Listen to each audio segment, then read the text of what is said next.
2025 সালে যারা উচ্চ মাধ্যমিক পরীক্ষা দেবে তাদের জন্য আজ আলোচনা করব বাংলা বিষয়ের একটি অংশ ভাষা। এইচএস অর্থাৎ উচ্চ মাধ্যমিক সিলেবাসে এই ভাষা অংশে 5টি তোমাদের বিষয় রয়েছে। দেখো, 1 নম্বর ভাষাবিজ্ঞান ও তার বিভিন্ন শাখা, 2 নম্বর ধ্বনিতত্ত্ব, 3 নম্বর বাক্যতত্ত্ব, 4 নম্বর শব্দার্থতত্ত্ব, 5 নম্বর রূপতত্ত্ব। অর্থাৎ এই 5টি বিষয় থেকে, অর্থাৎ ভাষা অংশের 5টি বিষয় থেকে তোমাদের পরীক্ষায় প্রশ্নপত্র হবে 2টি, লিখতে হবে 1টি। অর্থাৎ এই ভাষা থেকে থাকছে 5 নম্বর। এই 5 নম্বর, এই 5টি বিষয় পড়ে তোমাকে একটি প্রশ্নের উত্তর দিয়ে আসতে হবে। তো এই 5টি বিষয় আমি না পড়ে কি করে কম পড়ে ওই 5 নম্বরের প্রশ্নের উত্তর একদম কনফার্ম লিখে আসবো, সেই নিয়েই আজকে আমি আমার এই ভিডিওতে আলোচনা করব। দেখো, 2024 সালে এখান থেকে কোন কোন প্রশ্ন এসছে আগে সেটা দেখে নাও। 1 নম্বর, শব্দার্থ পরিবর্তন বলতে কী বোঝো? শব্দার্থ পরিবর্তনের যে কোনো 2টি ভাগ সম্পর্কে উদাহরণ সহ আলোচনা করো। এই ছিল একটি প্রশ্ন এইচএস 2024-এ। 2 নম্বর, উদাহরণ সহ স্বাধীন রূপমূল ও পরাধীন রূপমূল সম্পর্কে আলোচনা করো। এই গেল তোমার 2টি প্রশ্ন, অর্থাৎ 2024 সালে এখান থেকে 2টি প্রশ্ন হয়েছে। এবার দেখো, এই 2টি প্রশ্ন তোমাদের ওই 5টি ভাষার যে বিষয় সেই বা অংশ, সেই 5টি বিষয়ের মধ্যে কোন বিষয় থেকে এই 2টি প্রশ্ন ছিল। প্রথম প্রশ্ন শব্দার্থতত্ত্ব অংশ থেকে এবং দ্বিতীয় প্রশ্ন রূপতত্ত্ব অংশ থেকে 2024 এইচএস পরীক্ষায় 2টি প্রশ্ন এসেছে। তাই 2025 সালে এই 2টো অংশ থেকে বড় প্রশ্ন হবে না। অর্থাৎ 5টি বিষয়ের মধ্যে তোমাকে বা 5টি অংশের মধ্যে তোমাকে 2টি অংশ পড়তে হচ্ছে না, 3টি অংশ পড়তে হচ্ছে। এই 3টি অংশ থেকে আবার তোমাকে 2টি প্রশ্ন দেবে এইচএস পরীক্ষায়, অর্থাৎ প্রশ্নপত্রে 2টি প্রশ্ন থাকবে।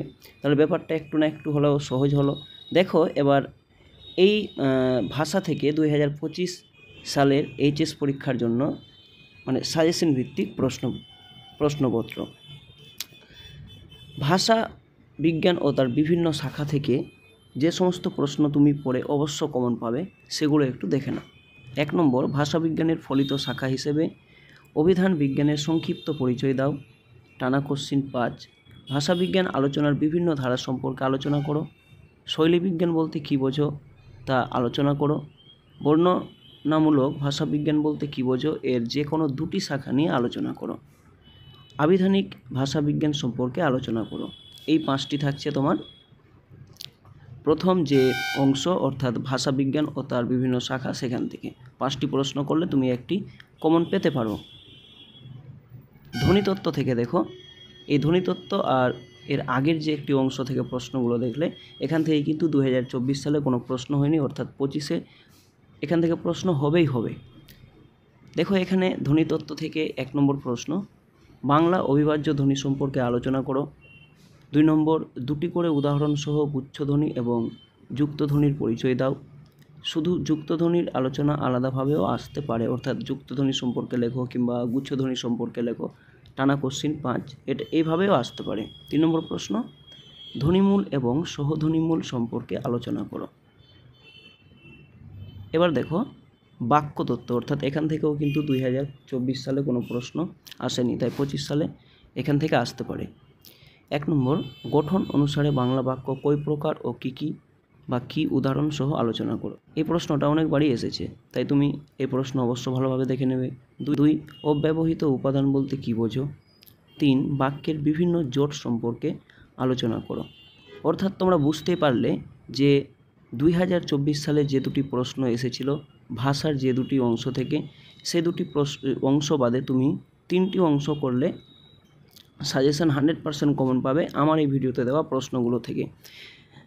2024 সালে তোমাদের শব্দার্থতত্ত্ব এবং রূপতত্ত্ব অংশ থেকে প্রশ্ন এসেছিল, তাই এখান থেকে হবে না একদম, এখান থেকে কোনো প্রশ্ন দেখার প্রয়োজন নেই। তবে এমসিকিউ প্রশ্নের জন্য তুমি এই 2টি পার্ট দেখতে পারো, অর্থাৎ শুধু এমসিকিউ। আর কি না, তো এই যে ভাষাবিজ্ঞান ও তার বিভিন্ন শাখা, তারপরে আমরা প্রশ্ন দেখলাম ধ্বনিতত্ত্ব থেকে, তারপরে হচ্ছে বাক্যতত্ত্ব থেকে, এগুলো থেকে তোমরা এমসিকিউ এসিকিউ টাইপের প্রশ্নগুলো অবশ্য দেখবে। 3 নম্বর 5 নম্বর থাকে এখান থেকে। খুব ভালোভাবে খুঁটিয়ে খুঁটিয়ে নোট বইয়ের এমসিকিউগুলো করো। যে কোনো নোট বইয়ে তুমি এই সমস্ত প্রশ্নের উত্তর পেয়ে যাবে। অর্থাৎ আজকের আলোচনার ভিডিও যদি সত্যি তোমার ভালো লেগে থাকে, তুমি যদি এইসব প্রশ্নের উত্তর পেতে চাও বা আমি যে প্রশ্নগুলো দিয়েছি সেই প্রশ্নের উত্তর যদি তোমরা পেতে চাও, সেই সংক্রান্ত ভিডিওতে অবশ্য কমেন্ট করবে, কমেন্ট বক্সে জানাবে। আমি এখানে দেওয়া প্রতিটি প্রশ্নের উত্তর নিয়ে একবার আলোচনা করে দেব। আজ এই পর্যন্ত।